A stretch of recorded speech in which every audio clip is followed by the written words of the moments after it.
Hey, what's going on, everyone? Hey, I receive a lot of questions in the comments section of my videos and on my Facebook page, in my Facebook VIP group. And typically, if the question is in depth, I'll normally do a video on it. But if it's not an in-depth question or something simple, I'll answer it right there on the spot. But lately, I've been wondering, how many people are like me? I'll comment on various videos, but rarely do I read the comments of other viewers.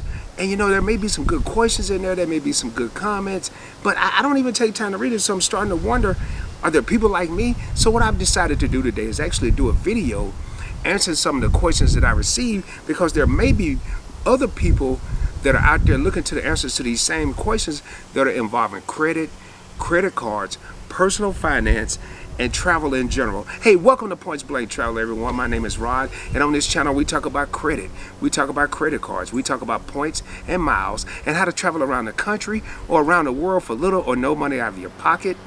If this is something you're interested in, do me a favor, subscribe to the channel. Please smash that like button. And if you're not hip and you're not cool, just give me a thumbs up on the video, baby. That's all I'm asking. Please share it with your family and friends. Share it with people that you don't even know. Share it with co-workers you never know who can learn from information that's being put out. And with all that being said, let's roll, baby.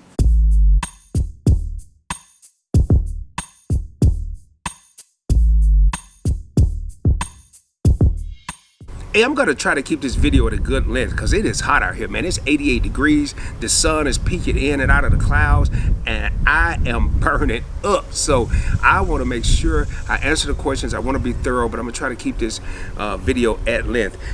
Once again, when it comes to YouTube, I want to be looked at. I want to be viewed as the people's champ. I'm here for you. I want to answer the questions you have. I want people to learn. I want them to grow. I want them to prosper. As you'll hear me say, one of the slogans of Points Blank Travel is I want to educate, motivate, and elevate. And with all that being said, hey man, let's just get down to some of the questions. I received a lot of questions of what I'm going to do today. And by the way, I am working on some software right now. I am looking at doing some future live streams where I can do live Q&As and not just do a video. But I want to present the question, and then I want to take the time to answer the question. And I want to say it's like 12 of them. I'm just going to run through them, but I want to be very thorough about these questions. The first question, the most number one question that I get is, how did I learn so much about credit cards, points, and miles?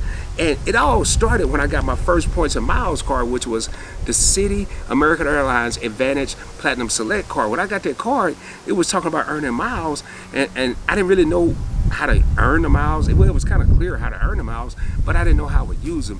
And then as I got more deeper about that, I started watching videos from not just one YouTuber. I started watching as many interesting YouTubers as I could find. I really didn't care how many subscribers they had. I didn't care how many views they had.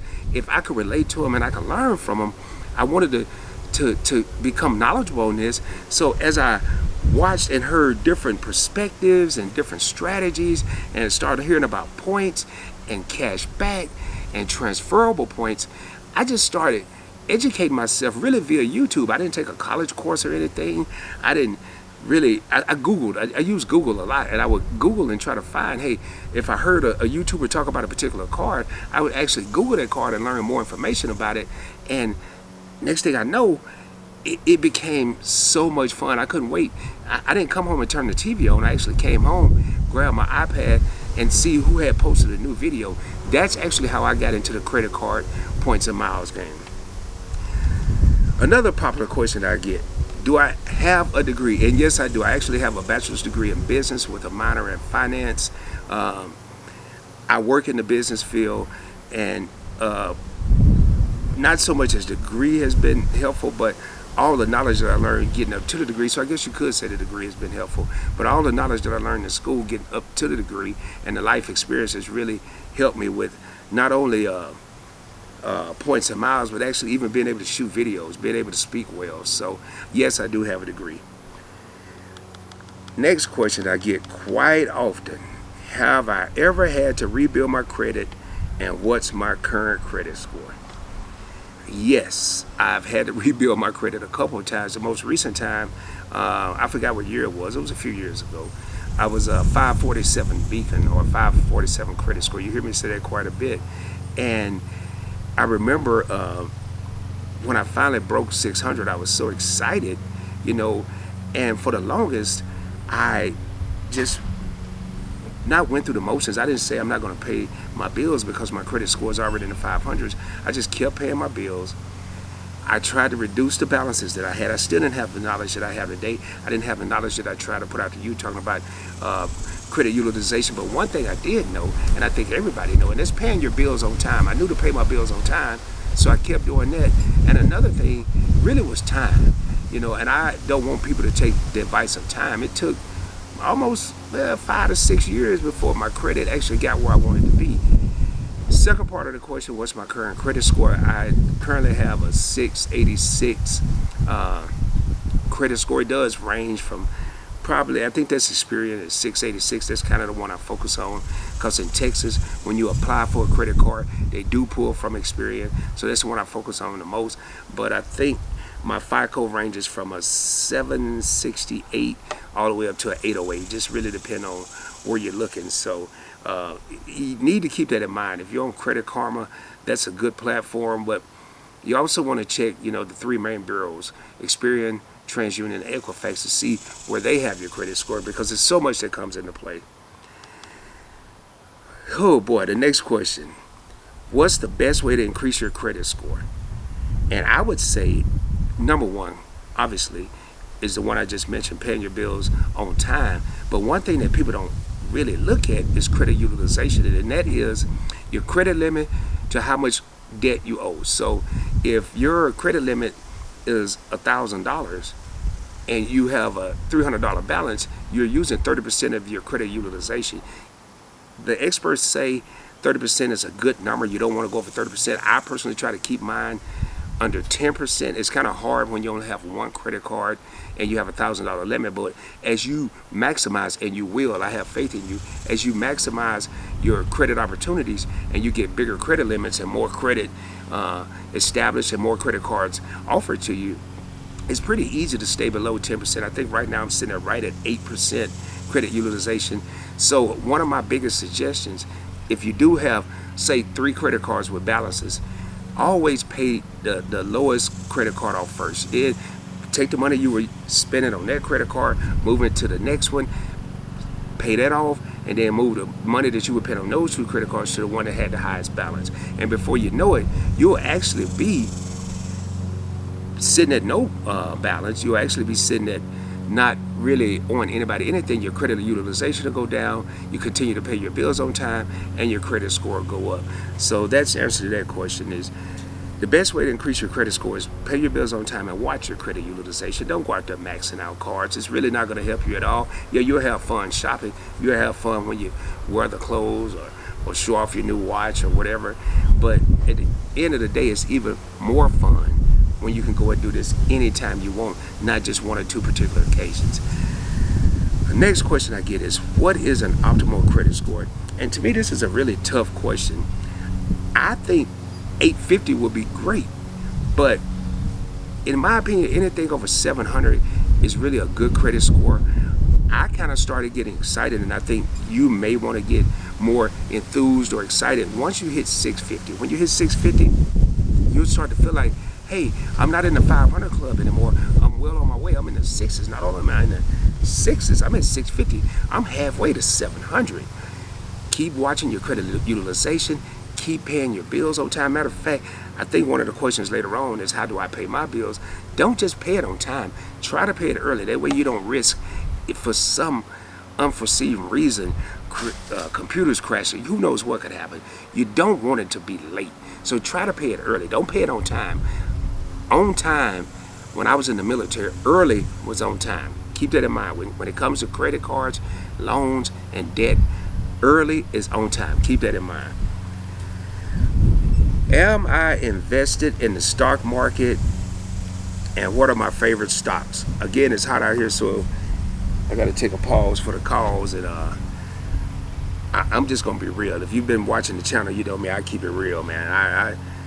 I'm sorry about that, but I can't have stuff running down my face while I'm trying to talk to everyone. So, am I invested in the stock market? Yes, I am. I'm highly invested in the stock market. I have about 53 different stocks in my portfolio. The second part of the question is what are my favorite stocks? And I have several, but really I've always leaned toward the blue chips, the heavy, the big dogs, the Apple, the Microsoft, the MasterCard, the Visa, the American Express. I like stocks that I know are going to be around. I do have investments in companies that may or may not be here 10 years from now. They may not be here 5 years from now. And with everything that's going on right now, they may not even be here a year from now. I do have a little money invested in that. I am going to be doing some future videos. I always get hesitant. You know, as I said, that my minor or my degree is in finance. And that was really one of my goals in life, one of my dreams. I wanted to be a financial advisor. I never did it. I am going to do some stock videos, but I am not a stock expert. I'm a stock expert when it comes to my stocks because I'm gambling or risking my own money, but I really don't give too much advice. So yes, I am invested in the stock market. Continuing on with the investing, how would I recommend a person that's new to investing get started? I currently have 4 brokerage accounts, and the reason I brought it up is it's going to be a point to this. I have JP Morgan brokerage, I have actually 3, Fidelity, and I have Merrill Lynch. And with these brokerage accounts, if I buy a stock, I have to buy whole shares. Like if a stock is $100 a share or $50 a share, I have to invest at a minimum $100 or $50. Actually, I do have 4. I have Charles Schwab as well. But when I first started, it was this company called Share Builder that I put my money into, and what I liked about it is you could buy fractional shares. So what I mean by fractional shares, if a stock was $100 and I only had 10, or actually the minimum at the time was 25, I would make a $25 deposit and I would have 0.25 of a share. $100, I'm trying to keep this simple, $25, 0.25. Well, there's so many apps out there right now. You hear people talk about Robinhood, Webull. I'm a big fan of Stash because Stash will let you buy fractional shares and the minimum is $5. I actually did a video on that a while back. It is a little lengthy. I went through my account. I went through step by step how to set it up.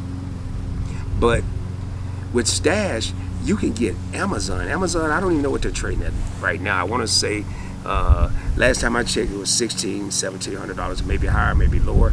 But I can invest as little as $5. It may take me eons to get there. But I can be purchasing and becoming an owner of Amazon stock without worrying about having to have $1,600, $1,800 to buy one share. So definitely something you want to look into. Stash.com. I would definitely look into that if you're thinking about investing. And pick companies you know. Don't read an article and you hear about this startup company that just may blow up over time. Invest in something you know.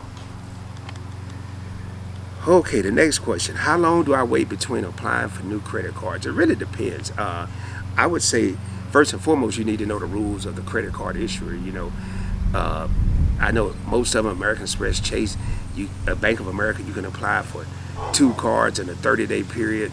But I would definitely look at and know their rules. Me personally, depending on what I have going on, in April to in May, I apply for 4 credit cards in a 1-month time frame. Rarely do I do that. I typically space it out, and those were business cards. That's why I was doing that. I haven't applied for a personal card probably in about 4 months, but I would say somewhere between 3 and 6 months. Space it out. This is a steady race. This is not a sprint. You're not trying to hurry up and get all the cards you can, especially if you're working on a sign-up bonus. Typically, the sign-up bonuses are spend X amount of dollars in a 3-month period. Don't go and get 2 or 3 cards. Get 1 card, pay that card and achieve the sign-up bonus, do the minimum spend requirement on it, and then maybe look at getting another card. Think about the next card you want to get. Don't just rush out and get another one. So I would say between 3 and 6 months. Next question, do I prefer a particular card issuer? Yes, I do. My favorite card issuer, and if you watch my channel, if you watch the videos, is American Express. I love the number of transfer partners they have. I love their earnings rates. I love how many cards that you have. They don't have these rules like 524. But with that being said, I do believe in diversification. So I also have Chase cards. Just because American Express is my favorite, I still have points or miles in other programs. I have Marriott points. I have Hilton points. I have Hyatt points. I have American Airlines points. I have Chase Ultimate Reward points. So I believe in diversifying your portfolio. I treat my credit cards like my stocks. I want to be diversified. I want to have options. You always hear me say, I want to have options, baby. And you should have options. But I wouldn't put all my eggs in one basket. I wouldn't just only have American Express cards and then run into an issue with them. I would have nothing else to fall back on. But yes, they are my favorite card issuer. This is a question I was talking about earlier. Do I pay my credit cards in full each month? You'll hear me say, pay your cards in full, don't carry a balance. There may be times where you can't help it. Medical bill, car repair, unexpected issue with your home. You may have to put a large purchase on your credit card and you may not be able to pay it in full. But I actually go a step further. I prefer to have a zero balance when my statement closes. The day or two before my statement closes, I want to have a zero balance, because if I'm paying my credit card in full each month, when they report it to the credit bureaus, I may have $150 charged on their card or $550 charged on their card. And it's going to report to the credit bureaus that I have a $550 balance, affecting my credit utilization. But if I pay it right before the statement closes, when the statement closes, it's going to show my balance as $0. My credit utilization is staying low when they show it up on my credit report. But what I do is kind of tedious and it may be annoying to some people. I pay my credit cards throughout the month. Generally, as soon as a transaction, maybe two, max is two, but as soon as a transaction posts, I will actually go ahead and pay those one or two transactions, whether it's a $8.61, and I have this memorized, $8.61 sandwich at Jersey Mike's, or whether it's $40 in gas. That's $48.61. Two transactions, I'll pay $48.61, and by the time my statement come around, I'm not even looking for it. In my iPhone, I have in my notes, I have the closing date of every single credit card that I have. 24 credit cards in my arsenal. I don't use them all every month, but I have the closing date for each one. So I can look through there at the beginning of the week and know which cards are closing their statement that week. And I want to make sure my balances are at zero when they close and when they report. Not saying you have to do this. This is just the way I choose to do it. And it has taken me from a 547 to a 786. And I even mentioned one of my FICO scores is an 808. Oh man, this next question was kind of, I knew it was going to come up. I had it quite a bit. And I apologize, man. It never fails when I'm doing a video outside. And I guess he was asleep and I made too much noise. But my homie, the dog, is over there barking. Now, I forgot his name, but he's a pit bull. So just bear through the barking, please. One of the biggest questions I got when it first came out is, why didn't I do stimulus videos? I thought about it. It was a hot topic, and I see it now, and people are making good money on it. Days I regretted not doing it, but it was just boring to me, man. I mean, how much can I did one video, and I may do another one, but how much can I talk about stimulus videos? And yes, people are in tune. They want to be updated because there are people out there right now that are suffering, that are struggling, and they want to know, are they going to get some type of relief? But in my opinion, for me to research and do this day in and day out, it just wasn't my cup of tea. It just wasn't. I'd rather talk about different topics, various topics, instead of stand on one topic. I should have had this question up a little higher. Am I investing now with everything that's going on? Yes, I am. I'm always going to invest. Matter of fact, Warren Buffett has a saying, invest when others are fearful and be fearful. It's something like this. Be fearful when others invest. It's different words, but that's kind of how I go. So when everybody else is scared, is usually when I'll put money into something. But I have slowed down. I do have some automatic investments that take place each month, but I'm not pumping as much money into the market as I was. It's too volatile. It's going up and down too much. There you have it, man. Those are some questions that I get often, quite often. And I thought I'd just take a little time today just to answer some of these questions, because like I say, I'm not sure if anyone's reading those questions that I get. I'm not sure if any subscribers or anyone that watched the video are reading those comments. So I thought I'd take some of the ones that seem to keep popping up and bring them out to you. I hope everybody's having a great day. Hope everybody's relaxing, staying safe, enjoying themselves. Remember, subscribe to the channel. Like the video, smash that like button.